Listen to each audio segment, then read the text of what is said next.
I am so just elated that Labrina and Trent asked me to be a part of this today.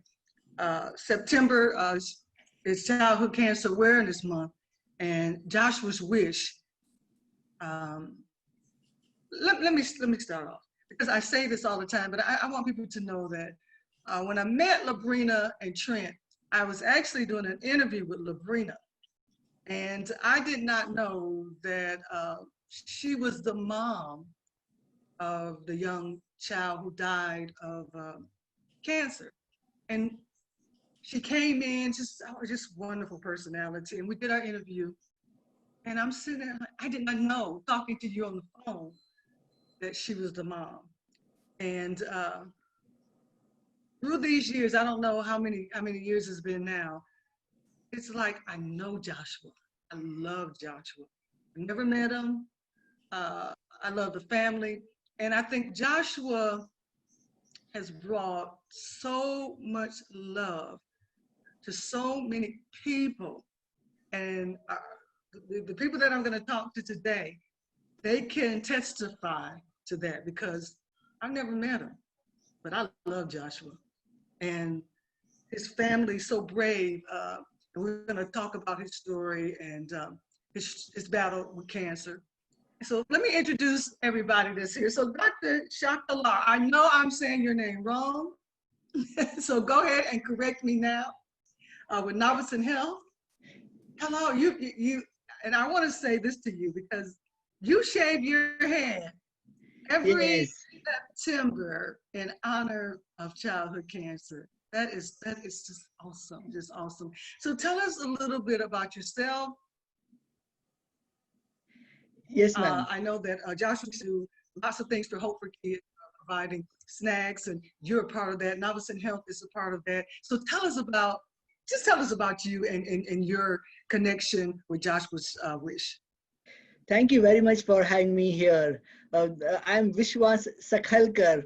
I am a pediatric hemato-oncologist here at Beverly Knight Olson Children's Hospital at Navicen Health.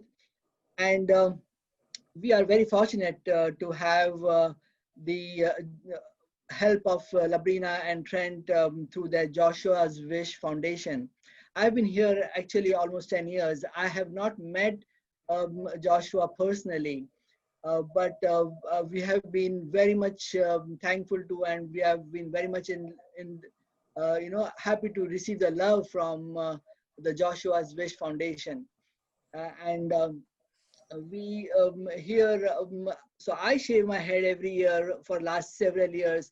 I started with the intention of uh, spreading the word about children's cancer. I do it every September for child cancer awareness month. However, what really kept it going actually was the fact that I learned that the children with cancer liked it very much. They used to be they used to enjoy seeing their doctor looking like them. And Mhm. in fact, this just Friday, yesterday, I have a child with Ewing sarcoma, a tiny child, 2.5, 3 years old. He hardly ever talks. He hardly ever even looks at anyone. And so I was telling him when I was, when he went for chemo, that hey, look at me, look at me. I shaved my head for you, Uh-huh. and he would not look at me. And after maybe about 3-4 minutes, he barely gave me a glance, and he said thank you. I had never heard a thank you from him. I would at the most get a smile from him. So that was a real a real great achievement, I would say, and that's what I really keeps me going for me to shave my head. Oh, wow. And let me introduce Dr. Chow. Dr. Chow, I've had an opportunity to talk to you on the phone before about Joshua. And you were Joshua's doctor at St. Jude, and now you're in Cincinnati. And let me do this. I want to read something that you said, that you wrote a letter to the Joshua's Wish supporters. And you said that when you met Joshua at the beginning of the toughest battle of his young life, and you said what struck you the most is that the look in Joshua's eyes was one of not fear, but one of I'm ready to take on this battle. what do you need me to do? And you said he never complained, and he always had a smile. He was a jokester. He was a jokester. So you had an opportunity to meet him. We didn't. You had an opportunity to meet him. Tell us about your experience and your journey with Joshua.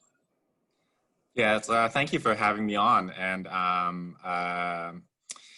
when I was a physician at St. Jude Children's Research Hospital, I had the honor to meet and to help guide Joshua through his treatments. And as you pointed out, the most striking feature about this little boy was his complete joy for life. He greeted me every day with a scream down the hallway as loud as he could. Hello, Dr. Chow. And I know that Labrina remembers that, of course. And actually, when I talked to some of my colleagues who are still at St. Jude, the nurses and the nurse practitioners down there, they all remember that scream from Joshua every time he came to see us for his treatments and for checkups. And as you pointed out, he never complained, even though I know he was going through the toughest fight of his life and that he wasn't comfortable at times. He always had that big smile on his face. And every time we saw him, he had a new joke to tell us all. And we had to be ready for it. Do you remember just one joke? Do you remember? Oh, my goodness. I knew you were going to put me on the spot here. He had a lot of chicken crossing the road jokes. I think I remember the chicken crossing the road jokes. I don't remember the specifics of them, but there was a new one every time we saw him. Mm-hmm. And, you know, all of us couldn't, you know, don't get me wrong. We did not want to see him at St. Jude in that, you know, situation.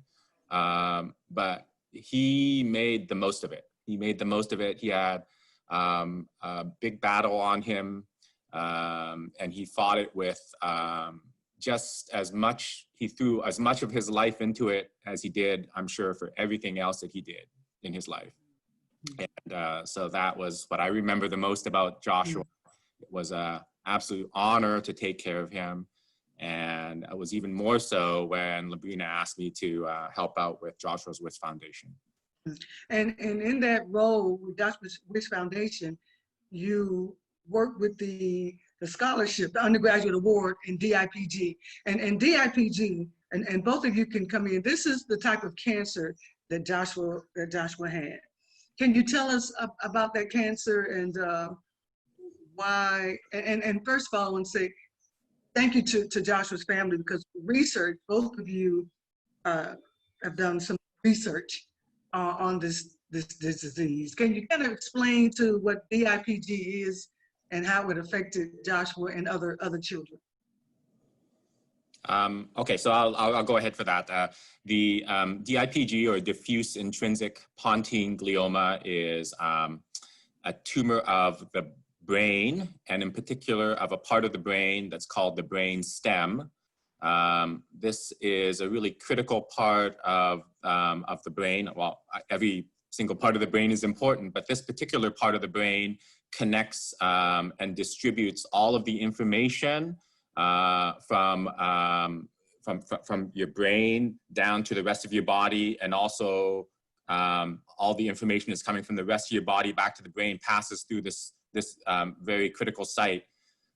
So what that means is that when you have a tumor in this location, it is impossible for the surgeon to try to take this tumor out by an operation without destroying really the function of the brain. It's not something that can be done. And so that takes away one of our major methods, our major arms of treating cancer in children. So we're left with either choices of radiation therapy and chemotherapy. And then, so that's one thing that makes this tumor so hard to treat. The second thing that makes it very hard to treat is that over the last 50 to 70 years, We have tried one chemotherapy drug after another, one combination after another, new chemotherapy drugs that come onto the market, chemotherapy drugs that have been shown to be helpful for brain tumors in other children and adults. We've tried just about every type of treatment, chemotherapy treatment that there is, that's known, and none of them have been shown to be effective at treating this particular type of cancer.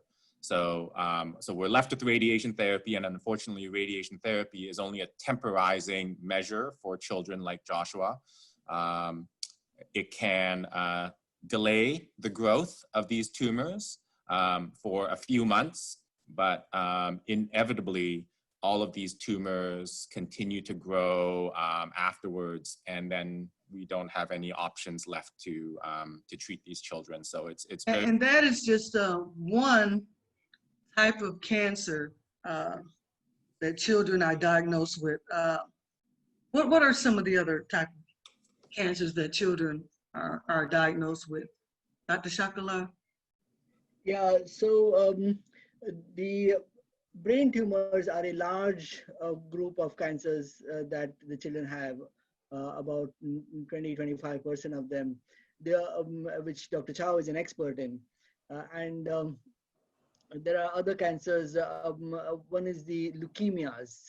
They're about, again, 25% of the cancers. Then there are other less common cancers, including bone and they call sarcomas, bone and afterwards muscle origin cancers.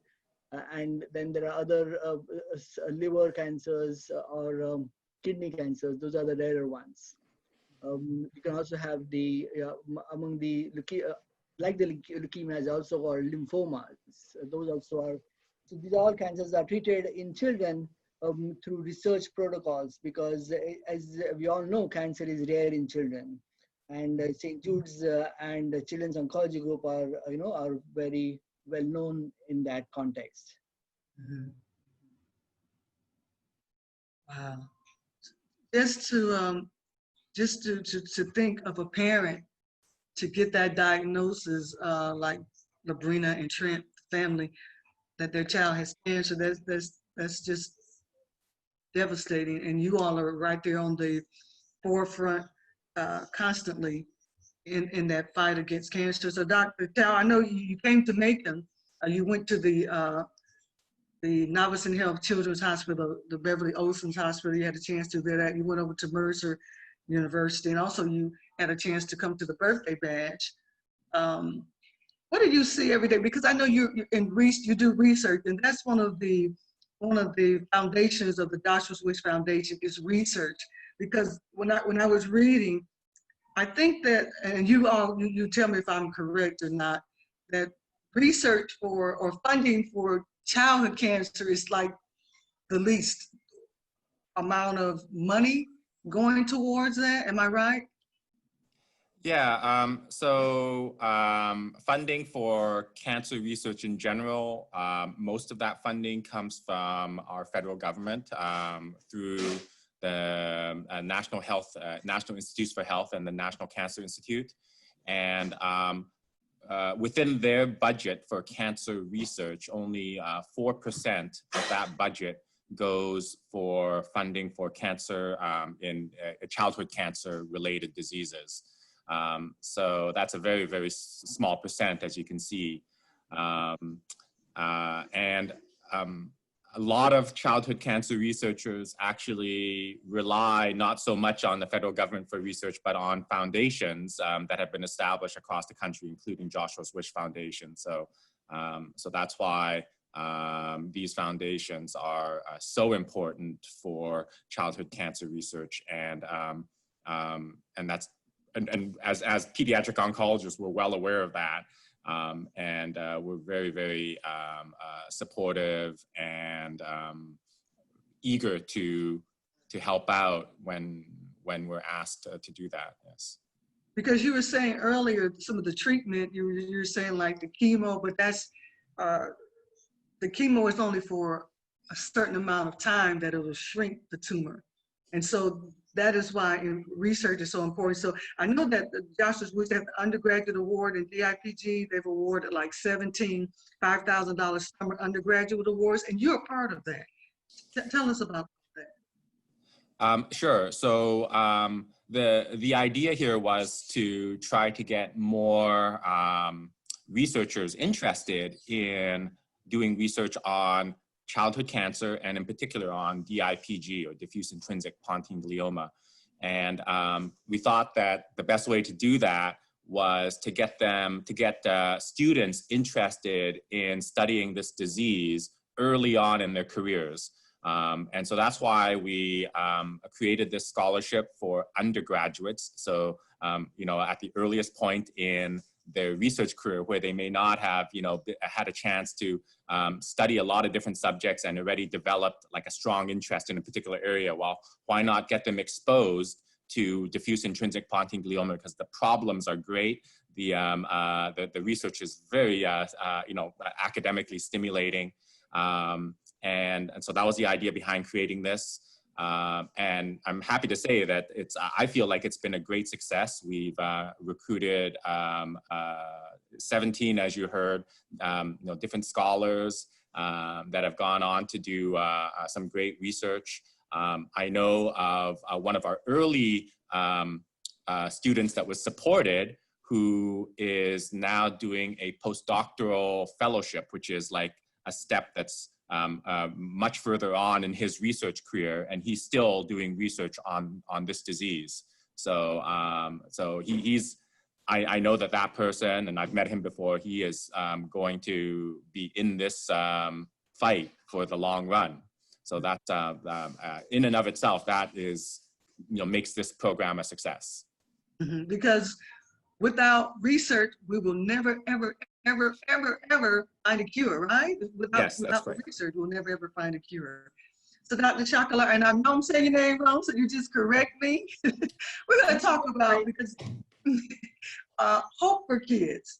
You're there with these kids, and these kids are going through treatments, like we said, maybe chemotherapy, radiation, and that has to be really, I don't know what the word would be, on your body. What would that be on your body? It has to take a lot out of you, especially for a kid, a lot out of you. And I know that Joshua's Wish, they provide snacks and juice boxes, and Novice in Health with your HEAT grant, you've been able to help out there. Tell us about that.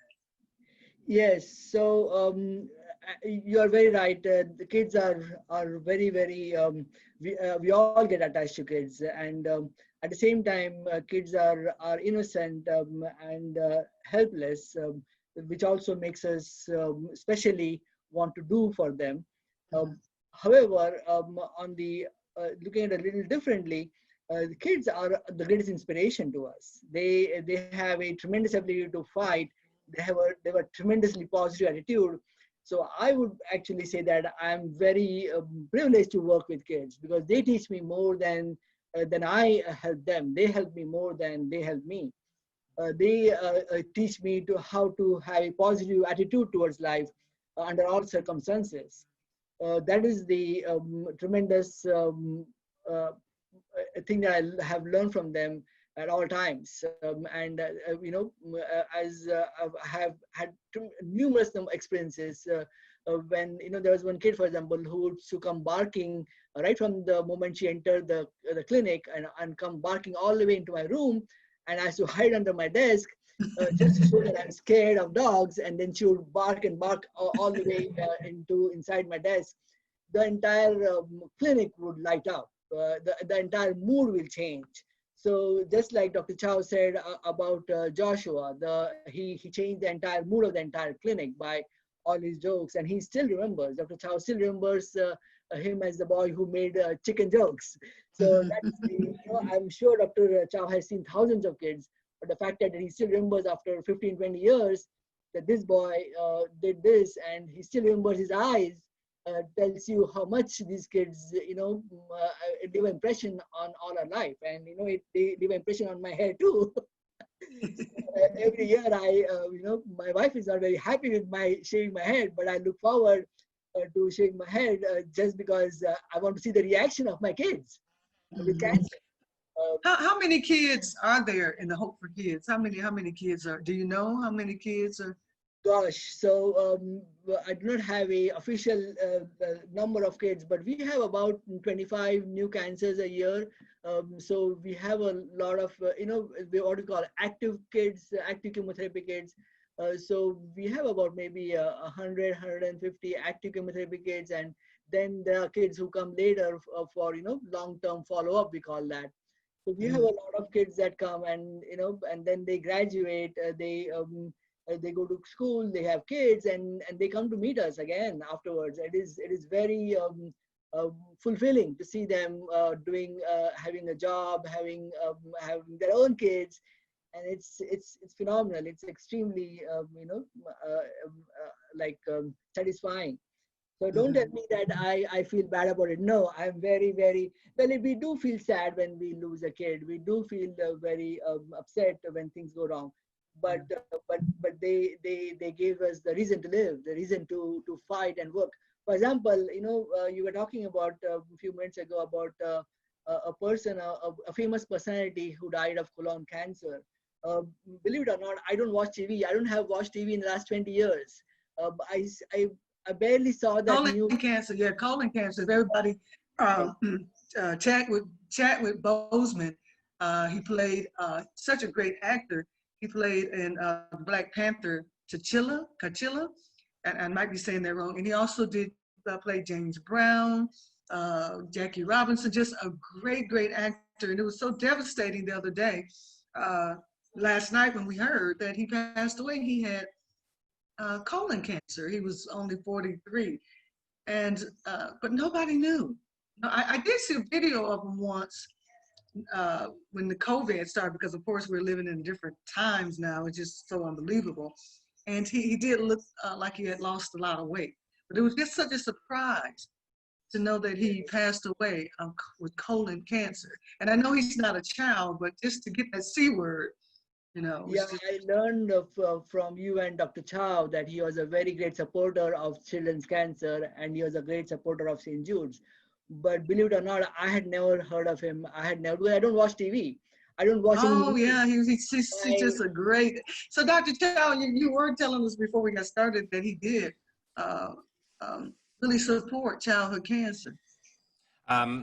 Yeah, I learned of this only. It wasn't something that he did to increase his profile or anything. I think this is something that he did, and what I learned after he passed was that it was actually during his fight with colon cancer that he continued to make visits to St. Jude and to meet with the kids.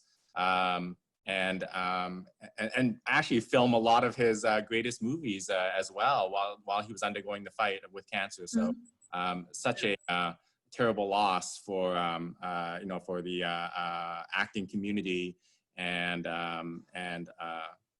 cancer supporting cancer fighting supporting community as well. Yeah, and wow, that was very devastating. So if y'all can see my bag, I have the gold ribbon, and like we said, September is Childhood Cancer Awareness Month, and the gold ribbon, and I think we kind of made reference to this. Some parents in 1997 decided that their gold ribbon would be the symbol for childhood cancer. And the reason they did that, because gold, they said, symbolizes how precious children are and the resiliency of childhood cancer heroes. Because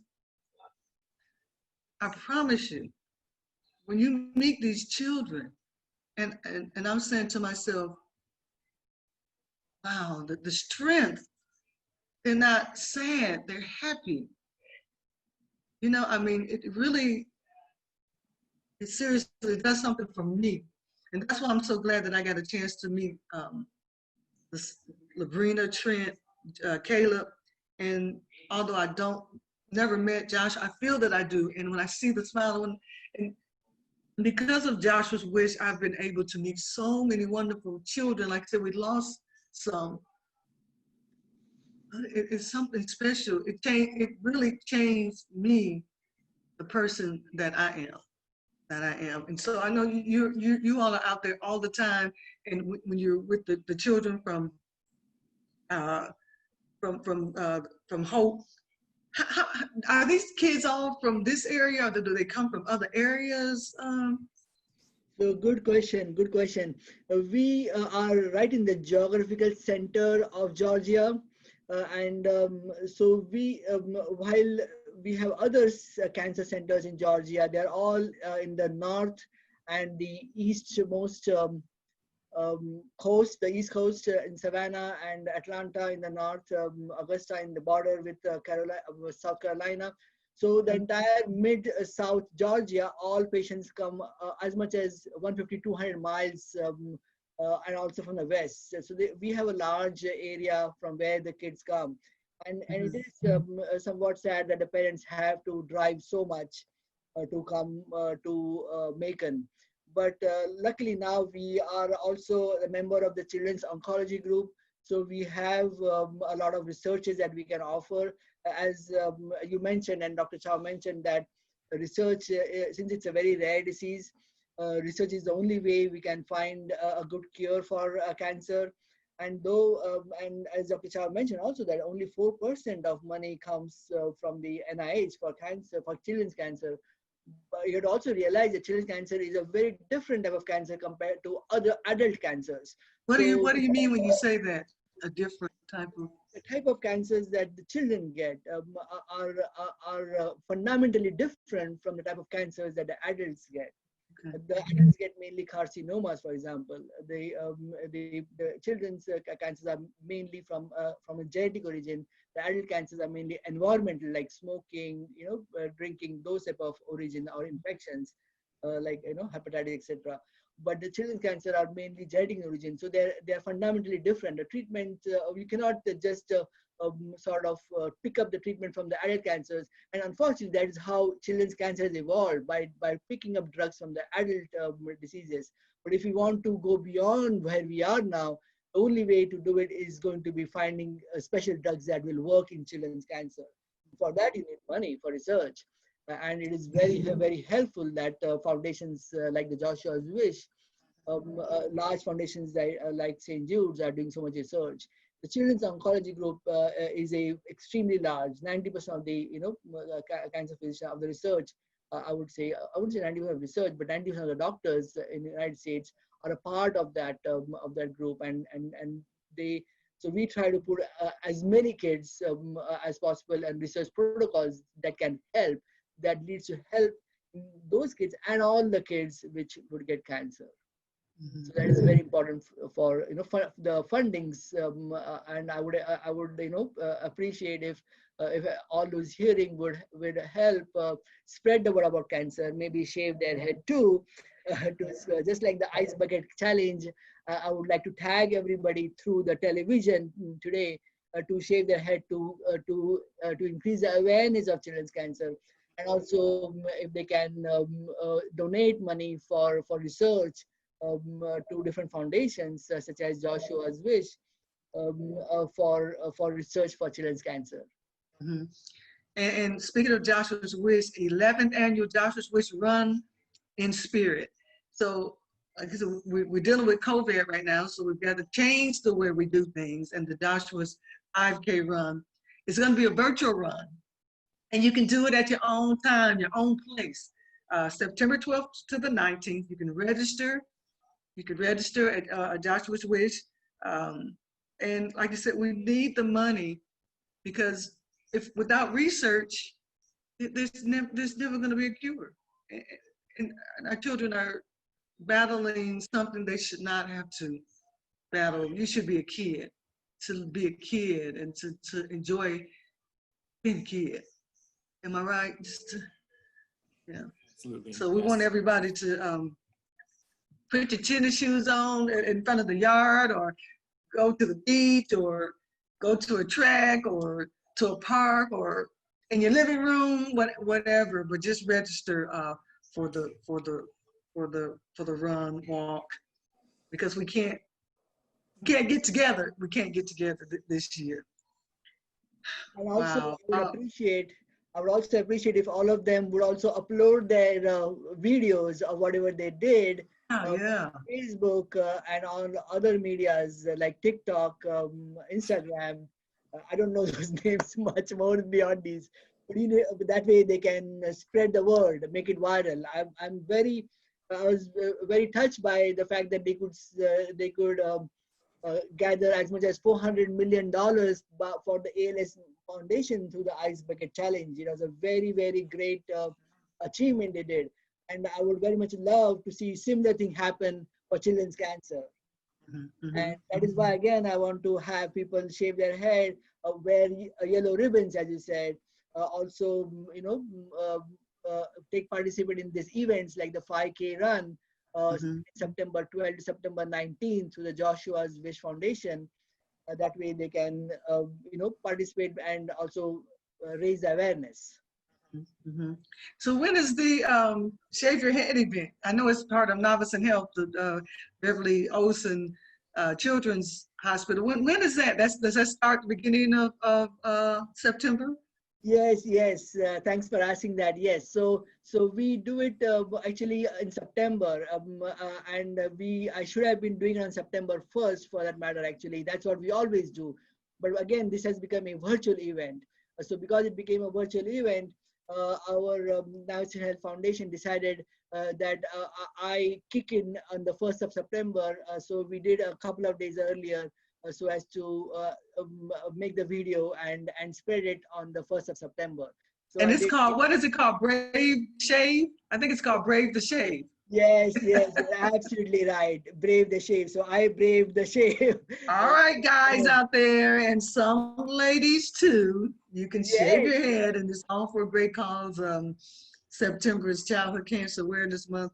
We just want kids to be kids, just to be a kid and to enjoy being a kid instead of having to battle something, something like cancer. Like I say, I know you all are there everyday research. Dr. Chow, you were at St. Jude. Now you're in Cincinnati now, right, Dr. Chow? I actually moved on to Dayton Children's Hospital. I'm in Dayton, Ohio. Okay. Yeah. Okay. So do you ever go back to St. Jude and visit?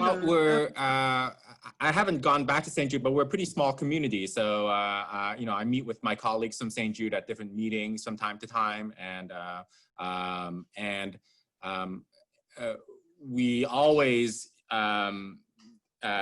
communicate with each other with regards to patients that we have, so that we all feel like we're doing the right thing at the right time for our patients. So it's a very collaborative group of researchers and of physicians that take care of kids with cancer. I'm sure that Dr. Sakalar could attest to that a colleague is only an email or a phone call away when we ever feel like we need some additional support to figure out what the best thing to do is for our children.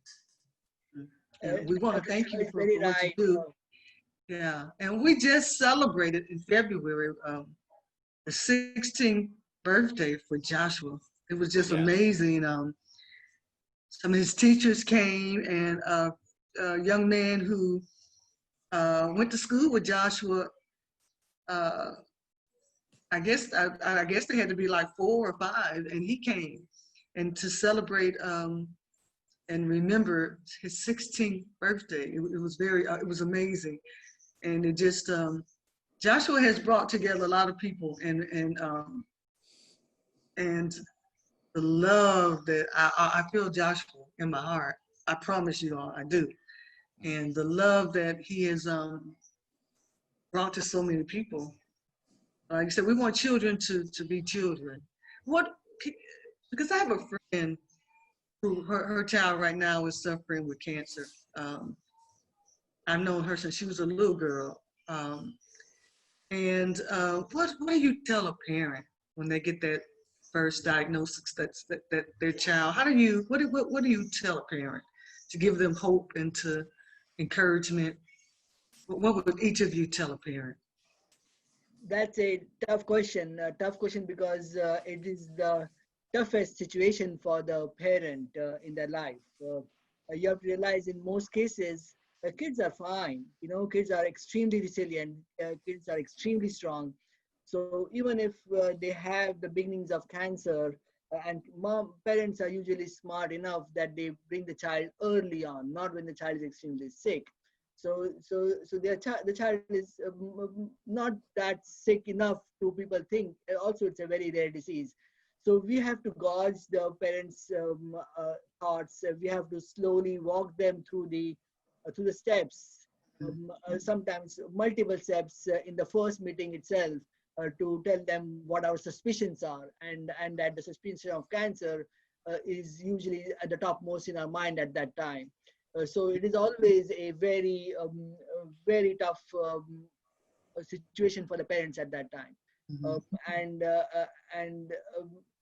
and DIPG, for example, is the diffuse intrinsic pontine glioma, which is it's a rare but at the same time extremely tough disease.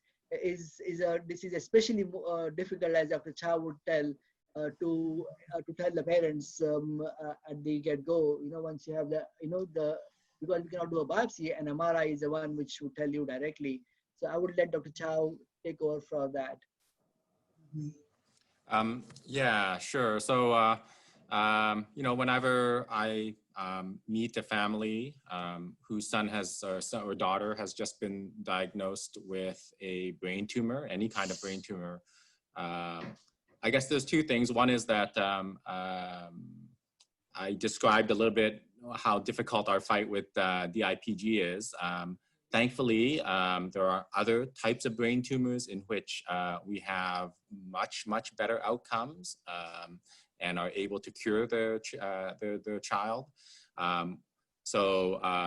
The conversation obviously is a little different depending on whether or not there is a curative option that I have to offer versus just a treatment to prolong life.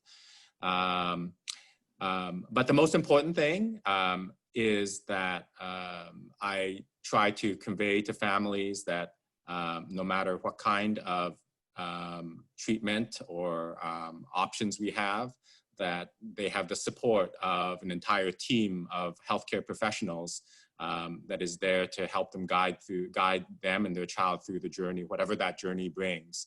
I make myself and all pediatric oncologists do this. We make ourselves available to families at any time for questions and for support and for guidance. It takes a village to take care of a child like this. So I rely heavily on my colleagues in nursing, in our nutritional specialists, our psychologists, and other all sorts of other areas that it takes to sort of help support families through this. It's a terrible journey that I obviously don't wish on any family, but and we should say this, for the majority of childhood cancer in general, we do have cures available. So the fight is difficult, but it's winnable, and we want to bring that winning strategy to all childhood cancer. And DIPG is one of the childhood cancers in which we don't have that winning strategy left, and that's what we need research to accomplish. And that's what we're so thankful for the Joshua's Wish Foundation. That is one of the things that they do. They raise money for research. And like we said earlier, without research, there is no cure. We have to have research. There is no cure. What can we do? We can sign up for the 5K. Like I said, it's on your own. You're doing it on your 11th annual Joshua's Wish Run in spirit, because of COVID, we can't get together, and we always have such a wonderful time at the Joshua's Wish 5K Run for childhood cancer. We have a wonderful time, and we get to meet the kids, the survivors, and it's awesome. And like I said, when you meet these kids, they're happy and they're brave and oh my goodness. So everybody go ahead and sign up. 11th annual Joshua's Wish Run the Spirit. It was a virtual 5K run and walk September 12th through the 9th. You can sign up your time, your place to go to joshuaswish.org. I hope I'm saying that right, Labrina. And go ahead and register. And we all need to do a part for September for childhood cancer awareness. Do you want to say anything before we leave? Something that I didn't say or I missed, or something that's important that people should know? Well, yes, definitely. I want to everybody to be aware that that children do require a lot of support, and all of us can support them. Maybe as little as shaving their head, or as participating in the 5K, whichever way they can spread the word. That is the minimum I would love to see people do. They can also participate as volunteers. And as Dr. Chow is doing a great job in igniting fresh researchers' minds in undergraduate to spend their, in fact, career for doing that. So if they, as much and how they can donate, that also would be great. But at the very least, they can spread the word in social media. That would be great. And children's cancer is a very treatable disease. It is no longer a death, a death certificate. 8 out of 10 kids that get cancer will get cured. Yeah, that's great. Yeah. That is all because of research. Just about 30, 40 years ago, most of the kids who got cancer, when I say most, I mean 80, 90% of the kids who got cancer died. And imagine the success that has happened over the last 30, 40 years. We have gone to a point where 80% of them would be cured. So it is one of the greatest success stories of medicine, I would put it. I dare say that, actually. In certain cancers, in fact, we have most of them getting cured. 90%, 95% of the kids who get cancer, certain cancers like leukemias, lymphomas, retinoblastomas will get cured, which is such a phenomenal thing. So yes, the difference is made by people. We have made, you guys have made, the donors have made the difference in helping the cure. And they will show us in the moonshot for cure of cancer. Thank you very, very much for having me here. Oh, no, thank you. And thank you for what you do. You're much, much appreciated. Dr. Chow, you're going to have to come back and see us. Yes. Can I just mention one more thing? So, we've talked about raising awareness during September for childhood cancer. We've talked about, possibly donating money if we're able to right now. I know this is a very difficult financial time for everybody involved. But the third part of what's needed for childhood cancer is to influence our federal government, because as I said, 4% of funding for childhood cancer from the federal government, many people that's not sufficient. And so we need to write to our representatives, we need to write to our senators to advocate for children who have cancer, that they need more of those funds going to that research. So that can also be done. Thank you. Thank you for having me. Thank you. Thank you for all you do. We want everybody to go September Childhood Cancer Awareness Month. We want you to get ready for the 11th annual Joshua's Wish Run in Spirit. So go ahead and register right now, okay? Thank you so much. Thank you for all you do. You're welcome. Thank you for having us. All right. Everybody go gold. See y'all later. Thank you.